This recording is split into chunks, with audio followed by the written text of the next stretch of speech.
Welcome to తొలి వార్తా news. వార్తలు చదువుతోంది మాధురి.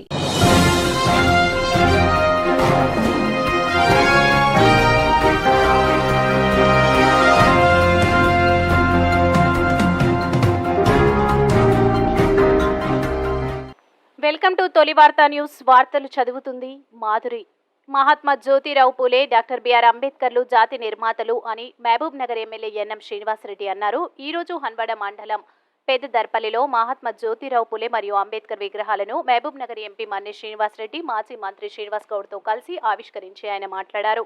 పూలే, అంబేద్కర్ ఇద్దరు కూడా అంటరానితనం, కుల వ్యవస్థ నిర్మూలనతో పాటు మహిళోద్ధరణకు కృషి చేశారని, రాజ్యాంగ శిల్పి, స్వాతంత్ర భారత తొలి న్యాయమంత్రిగా డాక్టర్ బిఆర్ అంబేద్కర్ ఖ్యాతి గడించారు అని ఆయన చెప్పారు. రాజు, సైనికుడు, విద్యావంతులు, నిరక్షరాస్యుడు, పేద ధనిక అనే భేదం లేకుండా అన్ని కులాలకు, మతాలకు అందరికీ ఓటు హక్కును అందించడమే కాకుండా ప్రజలకు సమాన హక్కులను పొందడానికి రాజ్యాంగం రచించారని ఆయన చెప్పారు. అణగారిన వర్గాల అభ్యున్నతి కోసం, బాలికల విద్య కోసం సామాజిక సంస్కరణ ఉద్యమంలో పూలే ఒక ముఖ్యమైన వ్యక్తిగా పరిగణించబడ్డారని, మహాత్మా జ్యోతిరావు పూలే మరియు ఆయన భార్య సావిత్రిబాయి పూలే భారతదేశంలో మహిళ విద్యకు మార్గదర్శకులు అని ఆయన తెలిపారు. మహిళలకు మరియు అణగారిన కులాల ప్రజలకు విద్యను అందించే విధంగా ఆయన కృషి చేశారని ఆయన తెలిపారు. ఎందరికో విద్యాదానం చేశారని, బాలికల కోసం ఒక పాఠశాల ప్రారంభించి ఆదర్శ దంపతులుగా కీర్తించబడ్డారని ఆయన అన్నారు. విద్య యొక్క విశ్వశీకరణను సమర్థించిన మొదటి సంఘ సంస్కర్త కూడా పూలే అని, సామాజిక ప్రజాస్వామ్యం సాధించడం భారతదేశానికి ముఖ్యమనే మహత్తర సందేశాన్ని అందించిన మహాత్మా పూలే తన గురువు అని డాక్టర్ బిఆర్ అంబేద్కర్ నాడు ప్రకటించారు అని ఆయన చెప్పారు. ఇలాంటి గొప్ప మహనీయుల విగ్రహాలను ఆవిష్కరించడం సంతోషకరమైన విషయమని ఆయన చెప్పారు. ఇప్పుడు తెలంగాణ రాష్ట్ర ప్రభుత్వం విద్యకు, వైద్యానికి పెద్దపీట వేసిందని, మీ పిల్లలు పెద్ద చదువులు చదివి వారి కాళ్లపై తాము నిలబడమే కాకుండా 10 మందికి ఉపాధి అవకాశాలు పెరిగేలా ఎదగాలని ఆయన ఆకాంక్షించారు. పాఠశాలకు సంబంధించిన ఏ సమస్యలకైనా నన్ను సంప్రదించండి అని, విద్య వ్యవస్థను బలోపేతం చేసేందుకు కృతనిశ్చయంతో ఉన్నామని ఆయన స్పష్టం చేశారు. అలాగే ప్రతి ఒక్కరూ తప్పకుండా తమ కుటుంబానికి ఆరోగ్య బీమా తప్పక తీసుకోవాలి అని, క్లిష్ట పరిస్థితుల్లో మనకు శ్రీరామ రక్షగా ఆరోగ్య బీమా ఉపయోగపడుతుందని ఆయన సూచించారు.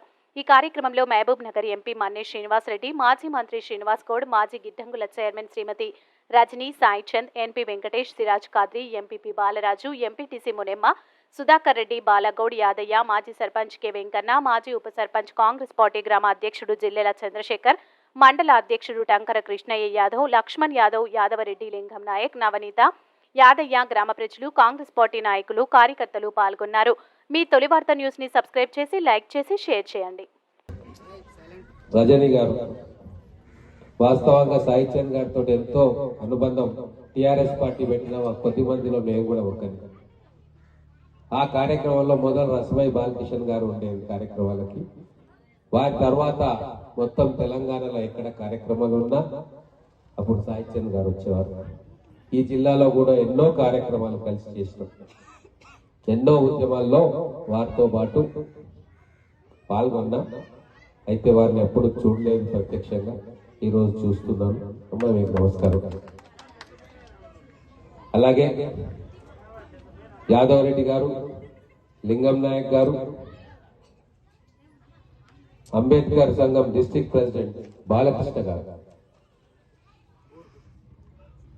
బోర్కృష్ణ గారు, చిన్న యాదయ్య గౌడ్ గారు, నవనీతమ్మ గారు మాజీ సర్పంచ్ మునిమోక్షం, రామస్వామి గౌడ్ గారు మాజీ సర్పంచ్, అశోక్ గౌడ్ గారు గౌడ సంఘం అధ్యక్షులు, చంద్రశేఖర్ గారు, మేకల శివ గారు, రవీందర్ గౌడ్. ఎందుకు మిగిలిపోయిందంటే మిగతా కార్యక్రమాల గురించి అందరం చెప్పుకున్నాం. అంబేద్కర్ గారు రాజ్యాంగ నిర్మాత. ఈ దేశంలో దళితులకు, బడుగులకు ఒక ఆత్మగౌరవాన్ని ఇచ్చి అందరితో పాటు మేము కూడా నడవగలము, పరిగెత్తగలము, భారతదేశ వికాసంలో మేము కూడా సమాంతర భాగస్వాములము, మా హక్కు అని చెప్పి ఎలుగెత్తి చాటిన వారు అంబేద్కర్ గారు. అలాగే జ్యోతిబా పూలే గారు. ఎందుకు ఈ రోజు విగ్రహం పెడతా అనగానే నేను నా వంతు సహకారం నేను ఇయ్యాలి అని నేను ఎందుకు అనుకున్నానంటే, ఈ రోజు భారతదేశానికి కావాల్సింది విద్య, భారతదేశానికి చదువు కావాలి అని చెప్పి మొట్టమొదటిసారిగా బయటికి వచ్చి ఆ చదువు కోసం ఆ రోజుల్లో, ఈ రోజులంటే చదువు చాలా సులభంగా దొరుకుతుంది, కానీ ఆ రోజుల్లో విద్యకు దూరమైన సమాజాన్ని విద్యకు చేరువ చేయాలన్న ఒక తలంపుతోటి ఒక్క పూలే గారు కాదు, వారితో పాటు వారి సతీమణి సావిత్రిబాయి పూలే గారు.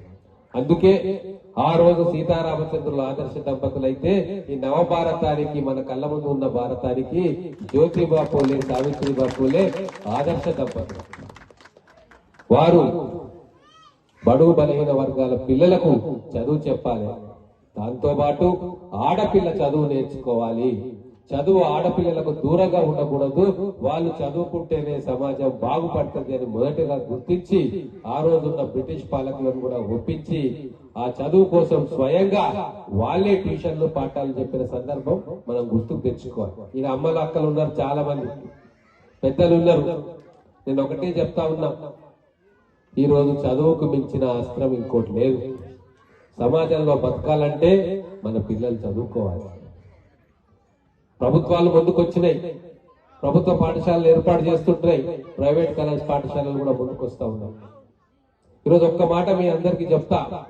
నెల్సన్ మండేలా గారు ఒక మాట అన్నారు. నెల్సన్ మండేలా అంటే కొంతమందికి తెలియవచ్చు, కొంతమందికి తెలియకపోవచ్చు. చీకటి ఖండం ఆఫ్రికా, సౌత్ ఆఫ్రికాను స్వాతంత్రం తెచ్చిన మహనీయుడు. గాంధీ గారు చూపిన మాటలో అహింసా పద్ధతిలో ఆ నల్ల జాతులకు అందరికీ కూడా స్వాతంత్రం తీసుకురావడానికి ఏకతాటి మీద నడిపించి 30 ఏళ్ల పోరాటం చేసిండు. 22 ఏళ్లు జైల్లో మగ్గిండు. అక్కడున్న ప్రభుత్వాలు జైల్లో వేసినా కూడా హింస వైపు పోలే, అహింస వైపు పోయిండు. బయటకు వచ్చిన తర్వాత తెల్లవాళ్లకు అక్కడ ఉన్న ఆఫ్రికన్స్ కు మధ్యలో వైషమ్యాలుంటే అవి ఉండకూడదు, కలిసిమెలిసి బతకాలి. జరిగిన తప్పులన్నీ జరిగినాయి, ఇప్పుడు అందరం కూడా ఈ దేశ పౌరులమే, అన్నదమ్ముల్లాగా కలిసి ఉండాలి అని చెప్పి అందరినీ కూడా సౌత్ ఆఫ్రికా జాతి మొత్తాన్ని కూడా ఏకతాటిగా నడిపించిన మహనీయుడు నేషనల్ నెల్సన్ మండేలా. వారేమన్నారంటే, ప్రపంచాన్ని మార్చగలిగే ఆయుధం విద్యనే, కేవలం విద్య ద్వారా మాత్రమే ప్రపంచాన్ని మనం మార్చగలము, ఆ విద్య మన పిల్లలకు ఇయ్యాలి అని చెప్పి వారు చాలా సందర్భాల్లో చెప్పారు. అంబేద్కర్ గారు కూడా ఇదే చెప్పింది. రాజ్యాంగం ఇస్తున్న నేను ప్రపంచంలో ఎక్కడ లేని విధంగా అమెరికాలో గాని, బ్రిటన్ లో గాని, మిగతా దేశాల్లో ఆ దేశం ఆవిర్భవించిన తర్వాత, వాళ్ళు రాజ్యాంగం రాసుకున్న తర్వాత ఎన్నో సంవత్సరాల తర్వాత వాళ్ళకు ఓటు హక్కు వచ్చింది.